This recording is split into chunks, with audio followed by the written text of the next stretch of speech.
আচ্ছা, নমস্কার। আজকে আমরা রেনড্রপস হসপিটালে আমাদের মাঝখানে পেয়ে গেছি স্বনামধন্য চিকিৎসক ডক্টর সৌরেন্দ্রমোহন গোস্বামীকে। স্যার একই অঙ্গে বহুরূপ। স্যার একাধারে জেনারেল সার্জন, আবার গাইনোকোলজিস্ট, আবার পেডিয়াট্রিক সার্জন। তো এই এতগুলো বিষয়কে একসাথে কন্ট্রোল করতে গিয়ে গত 40 বছর ধরে বহু রুগীকে উনি সুস্থ করেছেন, প্রচুর রিওয়ার্ডও পেয়েছেন এবং এখনও স্টিল সেই আমাদের সাথেই তরুণ তুর্কির মতো স্যার কাজ করে চলেছেন। চলুন আজকে স্যারের সাথে আমরা একটু আলোচনা করি এই যে একই অঙ্গে বহুরূপ এই ব্যাপারটাকে স্যার কীভাবে দেখছেন, উনি নিজে কেমনভাবে ফিল করেন, কতটা এনজয় করেন এত রকমের সার্জারিকে একসাথে হ্যান্ডেল করতে গিয়ে। আমরা তো একটা গাইনোকোলজি সুপার স্পেশালিটির যুগে হ্যান্ডেল করতে গিয়েই হিমশিম, সেখানে স্যারের অভিজ্ঞতা কি স্যারের মুখ থেকে আজ এই ব্যাপারটাকে আপনি কীরকমভাবে দেখেন? না, আমরা যখন শুরু করি, আমি আরজি কর মেডিকেল কলেজ থেকে পাশ করেছি। এখন এই মিডিয়ার সৌজন্যে আরজি করকে সমস্ত পৃথিবী চেনে, সেটা অন্য কথা। কিন্তু আমরা যেসব বস পেয়েছি, আমরা যেসব স্যার পেয়েছি, যেমন জেনারেল সার্জন পেয়েছি, তারাই কিন্তু ইউরো সার্জারি করতেন, তারাই প্রস্টেট করতেন, তারাই জেনারেল সার্জারি করতেন, সব কিছুই করতেন। এরকম করতে করতে আমরা সেই মতো ট্রেন্ড হয়েছি। আমি যেমন হাউস স্টাফশিপ প্রথমে যখন শুরু করি গাইনিতেও করেছি, তারপর জেনারেল সার্জারিতে করেছি, তারপর আস্তে আস্তে পেডিয়াট্রিক সার্জারির সাথে পরিচয় হলো। এখন মনে হলো যে আমি সবগুলোকে যদি আস্তে আস্তে একটু আয়ত্ত করতে পারি, সময় লেগেছে অনেক, তাহলে আমি সবগুলোই কিছু না কিছু এক্সারসাইজ করতে পারবো। সার্জিক্যাল স্কিলটা তো আস্তে আস্তে এক্সারসাইজ করতে করতে ডেভেলপ হয়। এইটা নয় যে আমি আজকে পাস করলেই কালকে লাইন দিয়ে পেশেন্ট আমার কাছে আসবে। কিন্তু আমি যদি ভ্যারাইটিটাকে ডাইভার্সিফাই করে দিই, তাহলে কিছু না কিছু পেশেন্ট কোনো না কোনো লাইনে পেতে থাকবে। এটা আমার বলি যে আমার এই মেডিকেল জীবনে আমার বস ভাগ্যটা খুব ভালো। সার্ভিস ভাগ্যটা ভালো ছিল না, কারণ আমি সার্ভিস জীবনে প্রায় 20 বার ট্রান্সফার হয়েছি। মানে আপনি গভর্নমেন্ট সার্ভিস জয়েন করেছিলেন? হ্যাঁ, আচ্ছা। কিন্তু আমি সব জায়গাটাকে এনজয় করেছি। যেমন বলি সার্জারি করতে করতে যে এনজয়, তেমনি সেই সুদূর কান্দি টান্দি থেকে যতগুলো জায়গায় পোস্টিং হয়েছি, সেই জায়গাগুলোয় মানুষের সাথে মিশে মিশে আমি ফিল করেছি। সেটা তোমার এইটা দেখে, যেহেতু এটা তো অলমোস্ট মফস্বল শহর, এই জায়গাতেও যদি আমরা সুপার স্পেশালিটিটা এক্সারসাইজ করতে পারি। সুপার স্পেশালিটিটা এমন একটা জিনিস যেখানে শুধু একদম মহানগর কেন্দ্রিক, সেইটাকে একটু যদি রিসপার্স করি, তাহলে পয়সা এবং ভোগান্তি দুটোই বাঁচে। তো সেই দিক থেকে চেষ্টা করে আমি অনেক ডাইভার্সিটি করেছি। আমি যখন মেডিকেল কলেজে ছিলাম, তখন আমি গাইনিতে ছিলাম, আরএমও করতাম। তখন আমার যে বস ছিলেন, তিনি বললেন, যখন পোস্ট গ্র্যাজুয়েশনে চান্স পেয়েছি, তখন বললেন, তোমার আর গাইনিতে নতুন করে শেখার নেই। তুমি যদি গাইনিটাই ভালো করে করতে চাও, তাহলে তুমি আবার জেনারেল সার্জারিতে যাও। কারণ জেনারেল সার্জারি থেকে তুমি আবার সুপার স্পেশালিটিতে যেতে পারবে। গাইনি থেকে তখন সুপার স্পেশালিটিতে যাওয়ার স্কোপ ছিল না। তো আমার মাথায় তখন ইউরোটা ঘুরছিল, ইউরোতে করবো। কিন্তু আমি যখন পিজিতে গেলাম, তখন ওখানে আমি এত ভালো বস পেয়ে গেলাম, আমার স্যার প্রফেসর মুখার্জি। তো তিনি আমায় মোটিভেট করলেন যে পেডিয়াট্রিক সার্জারিটা করতে। এবং সেই সময় একটা কম্পিটিশান হলো, সেই সময় আমার বেস্ট পেপার হলো, গোল্ড মেডাল পেলাম। তো সেইটা করতে আমাকে অনেকটা উদ্বুদ্ধ করলো। সেই জন্য এই ডাইভার্সিফিকেশানটা খুব ভালো করে এনজয় করি আমি। এমনি যখন আপনি জেনারেল সার্জারি হিসেবে করছেন, মানে ধরুন কমনেস্ট কোন সার্জারিটা আপনি সবচেয়ে বেশি, মানে আপনার এই দীর্ঘ ক্যারিয়ারে সবচেয়ে বেশি কোন সার্জারিটা করেছেন? না, এখন লাইক ধরুন এখন যেমন বলে না যে গল ব্লাডার অপারেশন বা অ্যাপেন্ডিক্স। এখন কমনেস্ট যেটা পেরিফেরিতে যেটা বলি, সে কিছু পেন অ্যাবডোমেন হলেই সবাই তো ডায়াগনোসিস হয়ে যায় যে কোনো কারণে একটা অ্যাপেন্ডিক্স বলে। তাছাড়া অ্যাপেন্ডিক্স, হার্নিয়া, গল ব্লাডার এটা খুব কমন। প্যানক্রিয়াসটা বা কিডনি স্টোনটা খুব আনকমন নয়, আবার খুব কমনও নয়। সুতরাং এইগুলো হয় এগুলো। কিন্তু আমাদের যে ডাইভার্সিফিকেশানটা বললে, সেটা যেমন আমরা দেখেছি যখন একটা টিচিং ইনস্টিটিউটে যখন অপারেশনটা হচ্ছে, যে একটা টিউমার অপারেশন হচ্ছে, দেখলো ওটা ইউরোলজিক্যাল একটা ইনভলভমেন্ট আছে, তখন আবার মানে জেনারেল সার্জন বা ইউরোলজিস্টকে ডাকতে হচ্ছে, এবং সেখানে ডেকেছে অপারেশনটা ডিলে হচ্ছে। এটা আমার ক্ষেত্রে কোনো প্রবলেম হলো। Right right. আমি যখন দেখলাম যে এটা এমনও হয়েছে যে ওটা করতে করতে দেখা গেছে যে ওর ইউরিনারি একটা অবস্ট্রাকশান আছে এবং সেটাকেও ইউরেটার মোবিলাইজ করে সঙ্গে সঙ্গে রিইমপ্ল্যান্ট করেছি, বা অপারেশনটা করতে গিয়ে অ্যাক্সিডেন্টালি অনেকেরই হয় ইউরোলজিক্যাল ইনজুরি হয়, কিছু না কিছু হলো, ব্লাডার ইনজুরি বা ইউরেটার ইনজুরি বা কিডনি ইনজুরি হয়। সেইটা আমার ক্ষেত্রে প্রবলেম হয় না, যেহেতু আমি 3টে লাইন দিয়ে করেছি, সেটা সঙ্গে সঙ্গে করে বেরিয়ে আসতে পারি, যে হ্যাঁ। ওটা করেও বেরিয়ে আসতে পারি। এটা একটা অ্যাডভান্টেজ। এবার অনেকেই বলবে না উনি কী করেন এত এটা ওটা এটা। দেখুন, অনেক হ্যারাসমেন্ট কমে যায়, বা অনেক যখন এটা হয়, যখন ওই সার্জারি, আমাদের অ্যাবডোমেনকে বলা হয় ম্যাজিক বক্স। হ্যাঁ। আমরা এক ধরনের ভেবে নামলাম আর দেখলাম অন্য রকম হয়ে আছে। কী হবে আমরা জানি না, ম্যাজিক বক্স থেকে কী বেরোবে আমরা জানি না, সেই জন্য আমাদের পরিভাষায় এটাকে বলা হয় ম্যাজিক বক্স। তো সেইটা যদি কারো এক্সপিরিয়েন্স অন্যরকম থাকে, সেটা অনেক জায়গাতেই হয়। আমি কলকাতার সমস্ত মেডিকেল কলেজগুলোয় কাজ করেছিল, এই ডেফিনেট থাকার সময় আমার দেখেছি যে গাইনোকোলজিস্টের করতে করতে অ্যাক্সিডেন্টালি হয়েছে, ইউরোলজিক্যাল একটা ইনজুরি হয়েছে, আমাকে আবার ডেকেছে, আমি গিয়ে নেমে সেগুলো তৈরি করে বেরিয়ে এলাম। তো এটা একটা প্রাপ্তি, একটা বড় প্রাপ্তি, এবং আমার এক্সপিরিয়েন্সটা এইভাবে কাজে লাগানো যায়। আর স্যার, এই যে আপনি একটা কথা বলছিলেন যে আপনার বস ভাগ্যটা ভালো, আর আপনার বসেরা বলেছিল যে জেনারেল সার্জারির পর you can go for a super speciality. আপনাদের সময় গাইনিতে সুপার স্পেশালিটি ছিল না, যেটা আমাদের সময় আবার তখন খুলে গেছিল, আমরা এফএনবি করার মানে আইভিএফে যাওয়ার সুযোগ পেয়েছিলাম। তো এই যে আপনি জেনারেল সার্জারি থেকে পেডিয়াট্রিক সার্জারিটাই কেন চুজ করলেন, মানে পেডিয়াট্রিক সার্জারি চয়েস করার পেছনে কি মোটিভেশন ছিল?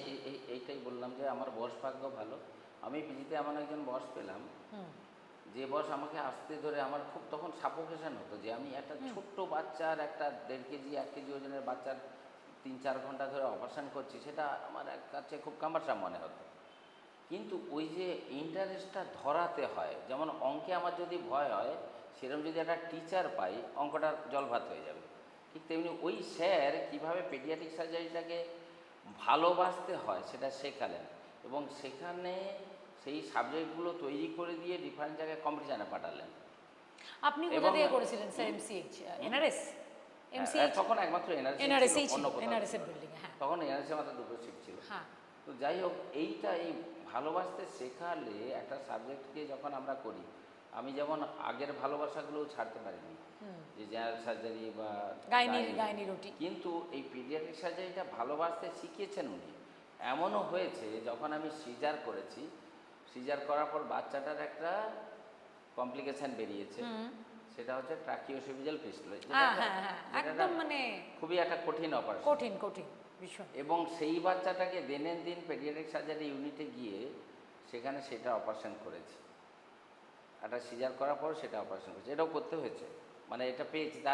তাহলে ওই টাইম ল্যাগটা হলো, যে কোথায় যাব, ওখানে যাব, সেখানে যাব, তার মধ্যে পেশেন্টটা খারাপ হচ্ছে, সেইটা হয়নি। সেইটা অনেকটা সুবিধে। আমরা থ্রু আউট ওয়ার্ল্ড যদি মনে করেন 100টা যদি বাচ্চা জন্মায়, তার মধ্যে 1-3% কিছু না কিছু ত্রুটি নিয়ে জন্মায়, কনজেনিটাল অ্যাবনর্মালিটি, যে কোনো একটা কনজেনিটাল অ্যাবনর্মালিটি নিয়ে জন্মায়, যেটার কিছু ক্ষেত্রে তাকে ক্যাটাগরাইজ যদি করি, যে তার কিছু অপারেশন সঙ্গে সঙ্গেও করতে হবে, কিছু অপারেশন ইনভেস্টিগেশন করার পর প্ল্যান করে করতে হবে, কিছুটাও বলা হয় একটু এই বয়স হলে করতে হবে।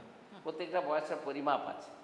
এখন দেখা যাচ্ছে যে এইটা যে 1-3%, তার মানে আমাদের দেখা গেল আমরা প্রায় 2.25 লাখ মতো করে ইন্ডিয়ান পপুলেশন হচ্ছে, তাহলে প্রতি বছর আমাদের প্রায় 3 লাখ 3.5 লাখ করে বাচ্চা জন্মাচ্ছে কিছু না কিছু কনজেনিটাল অ্যাবনর্মালিটি। এবার এদের হায়ার রেফারেল সেন্টার হচ্ছে একদম মহানগর ওরিয়েন্টেড।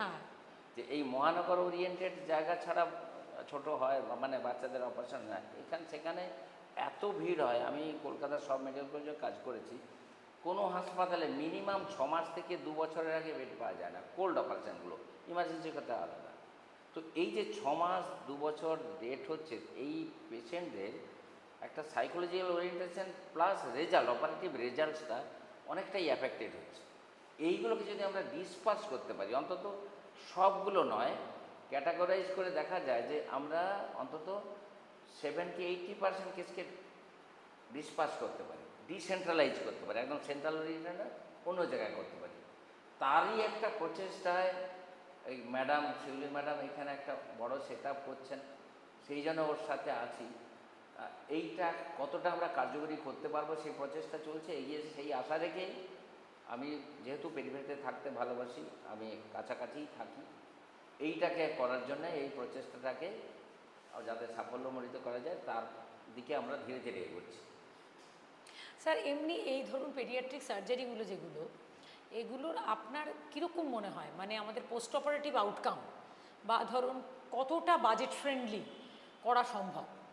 মানে ধরুন যদি স্বাস্থ্যসাথীর কভারেজে হলো আমাদের স্বাস্থ্যসাথীর অ্যাপ্লিকেশনটা মোটামুটি পাস হয়ে গেছে, কিছুদিনের মধ্যে আমরা শুরুও করে দেবো, তো এইটাতে স্বাস্থ্যসাথী কভারেজ এই ধরনের ওটিগুলোতে কতটা পাওয়া যেতে পারে? বা ইন্স্যুরেন্স কভারেজ, শুধু স্বাস্থ্যসাথী নয়, একটা সদ্যজাতর কি ইন্স্যুরেন্স সেভাবে পাওয়া যাবে স্যার? হ্যাঁ, স্বাস্থ্যসাথীতে পাওয়া যায়। আচ্ছা। আর যদি কিছু একটা না দুটো আছে যাদের বাচ্চা আসার দু মাসের মধ্যে, আচ্ছা পেটে বাচ্চা আসার 2 মাসের মধ্যে সেটা যদি ইনশিওর করা যায়, তাহলে তাদের কনজেন্টাল অ্যাবনর্মালিটি হলে সেটা ফুল কভারেজ দেয়। একটা না দুটো ইন্স্যুরেন্স আছে। আচ্ছা আচ্ছা। আর যাদের স্বাস্থ্যসাথী বা আয়ুষ্মান ভারত যাদের আছে, এদের পেডিয়াট্রিক সার্জারি কভারেজ আছে। এমনি জেনারেল ইন্স্যুরেন্সগুলো নেই। জেনারেল ইন্স্যুরেন্সগুলো যদি হয় তার 5 বছর 6 বছরে ধরা পড়লো কোনো জিনিস, তার ইনশিওর করা আছে হয়তো জন্মের পরেই, কিন্তু যেহেতু ওটা বলবে এটা কনজেনিটাল অ্যাবনর্মালিটি কিনা বলুন, তাহলে সেটা আর দেবে না। হ্যাঁ, কনজেনিটাল হলে আমিও দেখেছি স্যার কভারেজ দিতে চায় না। ওটা প্রেগনেন্সি 2 মাসের মধ্যে, পেটে থাকা অবস্থায় 2 মাসের মধ্যে যদি তখন মাকে ইনশিওর করে নিতে মাকে হবে। ইনশিওর করতে হবে। আইজার আমার ছেলে হবে কি মেয়ে হবে পরে সেটা নয় ভাবা যাবে, কিন্তু আমার বাচ্চাটার জন্য আমি ইনশিওর করছি। মানে অনেকটা সেই স্টেম সেল থেরাপিতে আমরা যেরকম করি সেরকম খানিকটা স্যার স্টেম সেল থেরাপি মানে একটা ব্যাপারটা, মানে যাই হোক, মানে আমার বাচ্চার কভারেজ চাই। বাচ্চার অ্যাবনর্মাল হবে কি হবে না আমি জানি না, কিন্তু সেই বাচ্চাটার কভারেজ যদি করি তাহলে তার কনজেনিটাল অ্যাবনর্মালিটি ভবিষ্যতে একটা দেখা গেলো কনজেনিটাল অ্যাবনর্মালিটি তার 12 বছর বয়সে ধরা পড়ছে, কিন্তু ত্রুটিটা তো তখন একদম জন্মলগ্নেই ছিল আর কি, জন্মগত কনসিভ করার সময়। সে কিন্তু সেই কভারেজ পাবে, এমনি জেনারেল ইন্স্যুরেন্স হলে পাবে না। সে কিন্তু ওইটা করা থাকলে পাবে।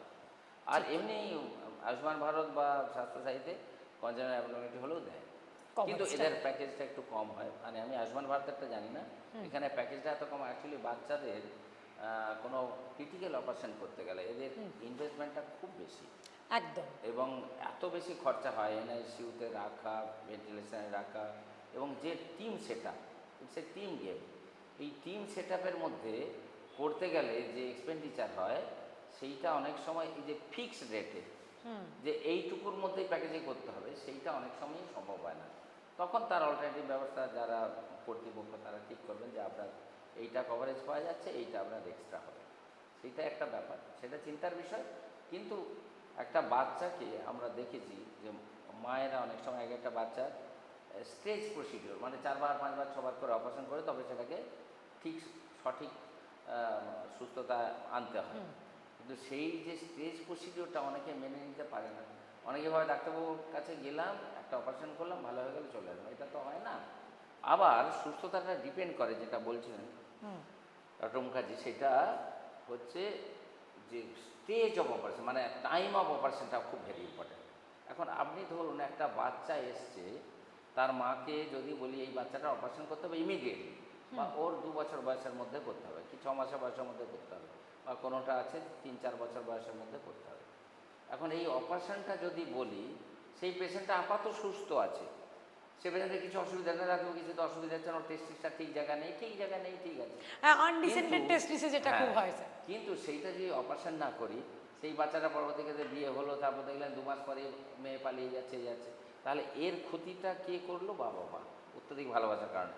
কারণ বাবা মা তার কাছেই যাবে, যে ডাক্তার বললো না না অপারেশনের দরকার নেই, ও এখন ছোটো বাচ্চা, ও পরে দেখা যাবে, কিন্তু তখন তার অলরেডি যখন সে ম্যারিটাল লাইফে যায় তার পার্মানেন্ট ড্যামেজটা হয়ে যায়, অ্যাজিওস্পার্মিয়া হয়ে যায়, যেটা আমরা পার্মানেন্ট ড্যামেজটা হয়ে গেলে ইভেন যাদের হাইপোস্পেডিয়া সিভিয়ার কর্ডিয়া, তার কনজুগেশন লাইফটাই পেইনফুল হয়ে যায়।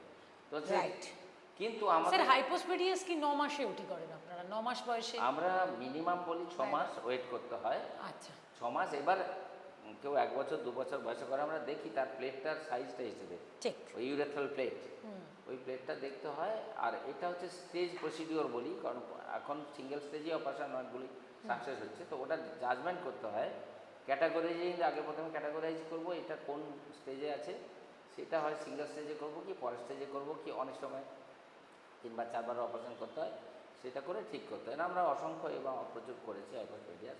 এটা আবার কমনেস্ট কনজেন্টাল অ্যাবনর্মালিটি, হাইপোস্পেডিয়াসটা। হাইপোস্পেডিয়াস। আর স্যার ক্লেফট প্যালেট তো বেশ হ্যাঁ, লিপ প্যালেট, লিপটা আমরা বলি সাধারণত যেমন রুল অফ 10, মানে 10 weeks, 10 pound and 10 gram haemoglobin. আচ্ছা। আর ক্লেফট প্যালেট হচ্ছে 10 months, 10 KG and 10 gram haemoglobin. আচ্ছা, এটা 10 ঠিক মান্থস। ঠিক ঠিক ঠিক ঠিক ওই কনসেপ্ট তো আছে। হ্যাঁ, এই কনসেপ্টে করা হয়। প্রত্যেকটা অপারেশনের টাইমিং আছে। এখন ভাবা যায় যে আমার এইটা হচ্ছে সঙ্গে সঙ্গে এই টাইমিংটা নয় কেন, নয় এই জন্য অনেকটা পারমুটেশন কম্বিনেশন করে দেখা যায় যে টু আর্লি যদি করে দিই সেটা, তাহলে তার সাকসেস হবে না। আবার টু লেট যদি করি ওই কমপ্লিকেশানগুলো, যেমন দেখতে ভালো লাগছে অথচ তার কনজুগেশন ক্ষমতাটাই নেই, তার ম্যারিটাল লাইফটাই ডিস্টার্ব হয়ে গেল। তো এইটা ব্যাপার, সুতরাং আমাদের সেইটা জাজ করা হয়। আর এইটা ঠিকই নিউরোনাল সার্জারি অনেকে করতে হয়। নিউরোনাল সার্জারি মানে একদম নিউরোনাল ফেজে, মানে 28 ডেজ অফ এজের মধ্যে। এই নিউরোনাল সার্জারিটা অ্যানাস্থেসিয়া পার্টটা একটা খুব রিস্কি পার্ট। এইটা এখন অনেক ডেভেলপ হয়েছে, সেই জন্য হচ্ছে। তো নিউরোনাল সার্জারি তার ক্ষেত্রেই করা হয়, যার ক্ষেত্রে না করলে ইমিডিয়েট সে পেশেন্টের প্রাণহানি হয়ে যাবে। হ্যাঁ, সেই ক্ষেত্রে সেই ফেজেই করতে হবে, দেন অ্যান্ড দেন, নাহলে তার ক্যাটাগরিটা অন্য হয়ে গেল। আমি একটা ট্রাকিওসেল ফিস্টুলা, তো চাইল্ড ক্যাটাগরি সিতে চলে গেল, তাহলে তার মর্টালিটি অনেক হাই হয়ে গেল। তো যত তাড়াতাড়ি ডায়াগনোসিস হবে তত তাড়াতাড়ি অপারেশন করলে তার রেজাল্টটা ভালো। এইটা আজ থেকে 40-50 বছর আগে এই নিউরোনাল সার্জারিটা অত ডেভেলপ ছিল না, ঠিক। মর্টালিটি প্রায় মোর দেন 80% ছিল, এখন সার্ভাইভাল মোর দেন 80%। স্যার ইন্টেস্টিনাল অবস্ট্রাকশন কেসগুলো কিরকম সাকসেস? ইন্টেস্টিনাল অবস্ট্রাকশন দু রকম, একটা ইন্টেস্টিনাল অবস্ট্রাকশন যদি পেডিয়াট্রিক সার্জারি কনসাল্ট করি তাহলে একটা কনজেনিটাল অবস্ট্রাকশন, কনজেনিটাল কজ, হ্যাঁ, আর একটা হচ্ছে মানে অ্যাকোয়ার্ড, মানে যেটা অ্যাডাল্টের হয়। তাদের কনজেনিটাল কজ আমাদের band obstruction, জেজুয়াইলেল atresia, meconium ileus, এরকম কতগুলো আছে, কতগুলো নেক্রোটাইজিং পেরিটোনাইটিস, নেক্রোটাইজিং আইলাইটিস, বা যতগুলো বা অ্যানোরেক্টাল ম্যালফরমেশন, এসব যে আছে। আর অবস্ট্রাকশানগুলো পরে হয়, যেমন আরেকটা জিনিস বলবো, যেমন কারো অপারেশন হয়েছিল, সেই অপারেশনটা আবার জড়িয়ে গেছে, সেইগুলো পরবর্তী ক্ষেত্রে জড়িয়ে গেছে, স্টোমাকটা ঘুরে গেছে, ভালভুলাস হয়ে গেছে, কি ইন্টারসাকশন হয়ে গেছে, এগুলো কনজেনিটাল কজ নয়। ইন্টারসাকশন মানে একটা বেবিকে যখন লিকুইড থেকে সলিডের দিকে যাওয়া যায়, সেই সময় কতগুলো চেঞ্জ হয় শরীরে, তাদের ক্ষেত্রে একটা ইন্টেস্টিনের মধ্যে ঢুকে গিয়ে অবস্ট্রাকশন করে। তো সেইগুলো মানে ইন্টেস্টিনাল অবস্ট্রাকশনটা আমাদের নিয়ম হচ্ছে খুব তাড়াতাড়ি ম্যানেজ করতে হবে। নট দ্যাট আমরা প্রথম দিকে কনজারভেটিভ দেখি সেটা ওই ব্যান্ডটা বা একটা সরে গেল কি না, তারপর সেটাকে ইনভেস্টিগেশন করি। অথবা এমন ক্ষেত্রে দেখা গেলো তার একটা ইন্টেস্টিন পারফেক্ট করে গেছে, পেরিটোনাইটিস হয়ে গেছে, সেপ্টিসিমিয়া হয়ে গেছে, তাকে ইমিডিয়েট না করলে বাঁচবে না, তখন ইমিডিয়েট এটা করা হয়। আচ্ছা স্যার, যেহেতু আমাদের ইউনিটটা মানে রেনড্রপস হসপিটাল, এটা তো পুরোপুরি একদম মহানগর নয়, এই বালি বেলুর এরিয়াটা কিন্তু স্টিল আমরা সুবারবান বা শহরতলিই বলে থাকি। এখানে আপনি যে জায়গাটা বলতে চাইছেন পেডিয়াট্রিক সার্জারির এই বিষয়টাকে ডেভেলপ করানো, কতটা স্কোপ রয়েছে আমাদের কাছে? না, এটা প্রচুর স্কোপ আছে। এক নম্বর ফার্স্ট হচ্ছে পেশেন্ট, আমরা যদি একটা ইনস্টিটিউট করি, পেশেন্টের ফেথ আনতে হবে। পেশেন্ট যদি আমাদের সুযোগ দেয়, আমরা এখানে খুবই ভালো করতে পারি অনেক কিছু। পেডিয়াট্রিক সার্জারির, এই নিউরোনাল সার্জারির সবই তো আমি পেডিয়াট্রিক সার্জারি আজও জড়িত হয়েছি, তার মধ্যে তো নিউরোনাল সার্জারিটাই মেন নয়, নিউরোনাল সার্জারি হলো হার্ডলি 20%। তো বাকি 80% যে কেসগুলো, সেগুলো ইজিলি এখানে করা যায়। Undescended testis, hypospadias, intestinal obstruction, gall bladder, বাচ্চাদের স্টোন, অ্যান্ডারসন হাইজ, যেগুলো হাইড্রোনেক্রোসিস অপারেশন, অ্যানোরেক্টাল ম্যালফরমেশন, সেগুলো এখানে ইজিলি করা যায়। নিউরোনাল সার্জারি সেটা একদম নিউরোনাল ফেজে করতে হবে তা নয়। তো এইগুলো বা নিউরোনাল ফেজে যে সার্জারিগুলো এখানে করা যায়, যেমন কোলোস্টোমি যেগুলো, বা অ্যানোরেক্টাল ম্যালফরমেশন, যেটা মিনিমাল পিএসএআরপি যেটা বলা হয়, তো এইগুলো, বা একদম ইউরিনের অবস্ট্রাকশন আছে যার পোস্টেরিয়র ভালভ আছে, তার একটা ভিজিওস্টোমি করে দেওয়া হলো, এর প্রাইমারি একটা সার্জারি করা হলো, এগুলো নিউরোনাল সার্জারি করা যায়। আর একটু নিউরোনাল পরের যে স্টেজটা অপারেশন, সেইগুলো প্রায় সবগুলোই করা যায় এখানে। নিউরালের মধ্যে একটা জিনিস, একটা আমাদের পেডিয়াট্রিক ভেন্টিলেটর এবং পেডিয়াট্রিক সেট আপটা, সেটাও আছে গ্রোয়িং ফেজ, আশা করি এগুলো করে ফেলবে আস্তে আস্তে। কিন্তু আসল ব্যাপার হচ্ছে পেশেন্টদের ফেথটা আনা, ফেথটা ঠিক। আনতে হবে। আর একটা জিনিস মনে রাখতে হবে যে বাচ্চাদের সার্জারি কিন্তু ওয়ান স্টেজ হয় না, বেশিরভাগ ক্ষেত্রে স্টেজ প্রসিডিওর, একবার তারপর দুবার বা তিনবার এরকম অপারেশন করতে হয়। এই স্টেজ প্রসিডিওরটা যদি ঠিক টাইমে হয় তাহলে স্টেজের সংখ্যাটা কমে যায়। যেমন আমি এমন একটা সময়ে আনলাম, যেমন আমার এটা মনে আছে যে একটা পেশেন্ট বিয়ে করতে যাবে, তখন সে বলছে যে তার পেচ্ছাপের দাঁত দিয়ে পায়খানাটা হয়। তার সে original বহুদিন পায়খানা- ধরেই হচ্ছে, সে হ্যাঁ? বলেনি কাউকে। ও বলেনি, বা হ্যাঁ। তার বাবা মা অত কেন পায়খানা তো হচ্ছে, কোথা দিয়ে আসছে দেখেনি। তো দেখা গেল তার পায়খানার দাঁতটা নেই, তো পায়খানার দাঁতটা তার মেয়ে হ্যাঁ, পেশেন্ট মেয়ে। যৌনাঙ্গের সাথে জোড়া আছে, হ্যাঁ। তার যৌনাঙ্গ দিয়েই হচ্ছে। এবার সেটা খুব কামারসাম হবে ম্যারিড লাইফে, সে তখন করতে এসছে। তো তখনকার রেজাল্টটা, আর আমরা নিউরাল ফেজে বা মানে ওটা ওই কনজেনিটাল রেক্টোভেজাইনাল ফিস্চুলা এরকম। তোমরা রেক্টোভেজাইনাল ফিস্টুলা বলে, আমরা ফিস্টুলা টার্মটা বলি না, যাই হোক। তো সেটা হচ্ছে অ্যানোরেক্টাল ম্যালফরমেশনের একটা পার্ট, আচ্ছা। হাই, মিডিয়াম অ্যান্ড লো এই হিসেবে ক্যাটাগরাইজ করা হয়।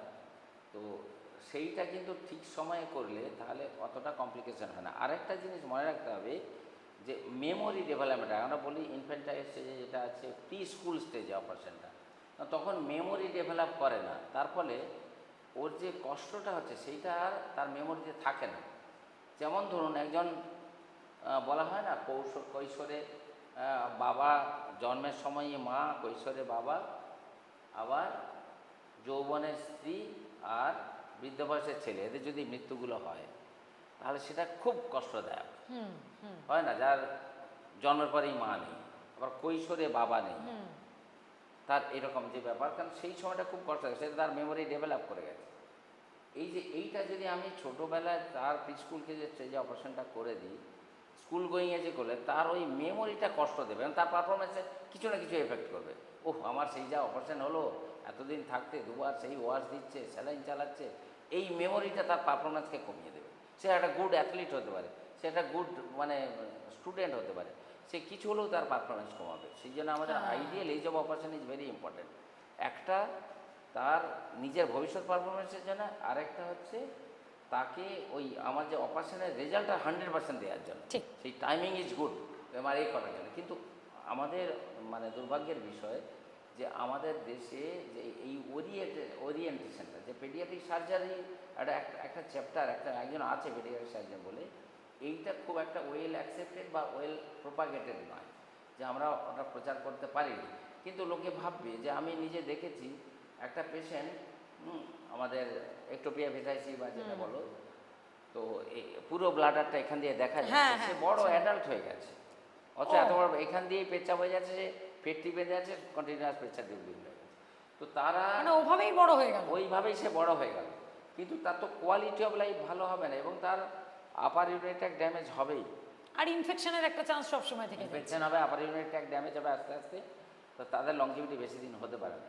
কিন্তু এই যে ওরিয়েন্টেশনটা, সে একদম রিমোট পাড়া গায়ে, আমি ক্যাম্প করতে গেছি, দেখছি এরকম, আর এর অপারেশন করেননি কেন, এখন 14-15 বছর বয়স হয়ে গেছে। ইভেন আরেকটা সবচেয়ে বড় ব্যাপার জিনিস যেটা নিয়ে হাইলাইট করা দরকার খুব মনে করি, সেটা হচ্ছে ধরুন একটা শিউলি ম্যাডাম ওটিতে গেছেন, একটা সিজার করবেন এবং পেশেন্ট পার্টি বাইরে দাঁড়িয়ে আছে। ফার্স্ট কী কোশ্চেনটা করে, ডাক্তারবাবু অপারেশন হয়ে গেছে, হাত ধুচ্ছে, ডাক্তারবাবুকে কী প্রথম কোশ্চেন করবে? প্রথমেই বলবে, ডাক্তারবাবু কী হয়েছে, ছেলে না মেয়ে, এইটা শুনতে চায়, এটাই শুনতে চায়। শিউলি ম্যাডাম বলবেন ছেলে হয়েছে, মেয়ে হয়েছে, কিন্তু শিউলি ম্যাডাম এমন একটা স্টেজ যাবে, শিউলি ম্যাডাম নিজেই বলবে আমি বলতে পারছি না ছেলে না মেয়ে হয়েছে, বাট একটা বাচ্চা হয়েছে। এইগুলোকে কী ম্যানেজ করবেন, that is concern of paediatric surgery. এবার আপনি কী করবেন সেটা, আমি ওরকম 17টা অপারেশন করেছি, তাদের কনভার্সন করতে হয়, কিন্তু তাদের কোয়ালিটি অফ লাইফ তো ভালো না। আপনি যদি বাড়িতে নিয়ে যান, 7 দিনের মধ্যে যারা ঢোল বাজাতে আসে তারা সেই বাচ্চাটাকে নিয়ে চলে যাবে, বা কিছু একটা না, সেটা কি সত্যি এখনো করে? হ্যাঁ, ক্যাওস করবে, হ্যাঁ হ্যাঁ, যাবে, তারা ক্যাওস একটা করে। এই বাচ্চাগুলোকে কী করবেন, আমরা বলি এই বাচ্চাটাকে আপনারা নাম দেবেন এমন একটা কাজল, কানন, যে নামটা ছেলেরও হতে পারে মেয়ে হতে পারে, কারণ ওটাও ওর ওরিয়েন্টেশন ডেভেলপ করবে, কারণ ওকে স্টেজ অফ অপারেশন করতে হয়, একটা স্টেজ বাই 15 বছর ধরে অপারেশন করতে হয়। তো এই যে অপারেশনটা করতে হবে ওকে, আমরা কতগুলো জেনেটিক স্টেট করি, আর তার এক্সটার্নাল জেনটা ফিনোটাইপ যেটা, সেটাকে দেখতে হয় যে সে তার কোন দিকে অর্গান বেশি আছে, মেলের দিকে বেশি আছে না ফিমেলের দিকে বেশি আছে। না কিন্তু স্যার জেনেটিকটা তো করে দিচ্ছেন, মানে ক্যারিওটাইপ করে তো ডিসিশন। হ্যাঁ হ্যাঁ, ক্যারিওটাইপ করেই XY হলেই তাকে কিন্তু XY করবো না।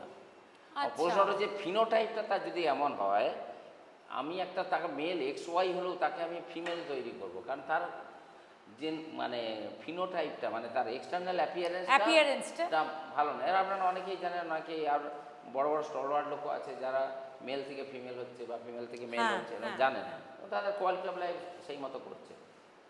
এইটা আমাদের ভাষায় একটা আছে যে it is very much painful two construct A non functional penis rather than to convert it into female. আমি তাকে একটা পেনিস তৈরি করলাম, but that is non functional, তার কনজুগেশন লাইফ কোনো দিনই হবে না, তাহলে সেটা খুব পেনফুল লাইফ।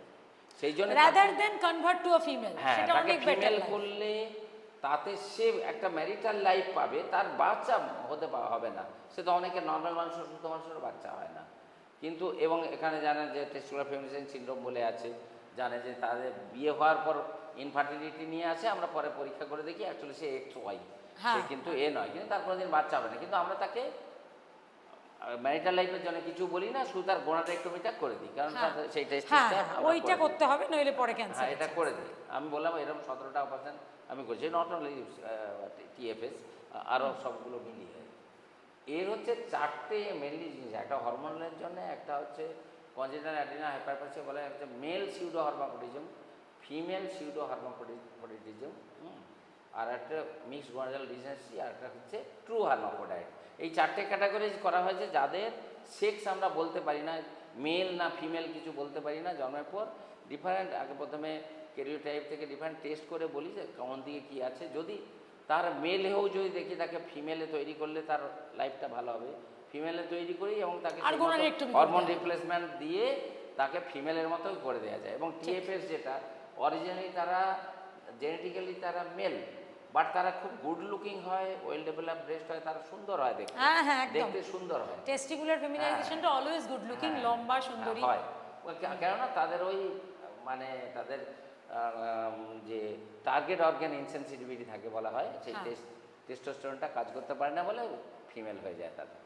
ঠিক। তো যাই হোক, এইটা হচ্ছে ব্যাপার। এইটা আমাদের, তারা যখন সোশ্যাল আমরা যদি যান, লং পাল্লার ট্রেনে যান বা কোনো জ্যামে আটকে গেছেন, দেখবেন কোন ধরনের মহিলা বাবা যারা এই যে ইন্টারসেক্স যারা তারা আসেন, তো তাদের এই যে লাইফটা, তাদের জীবনধারাটা তো আমাদের সমাজের পক্ষে ইনফ্যাক্ট অনেকটা বাড়েন।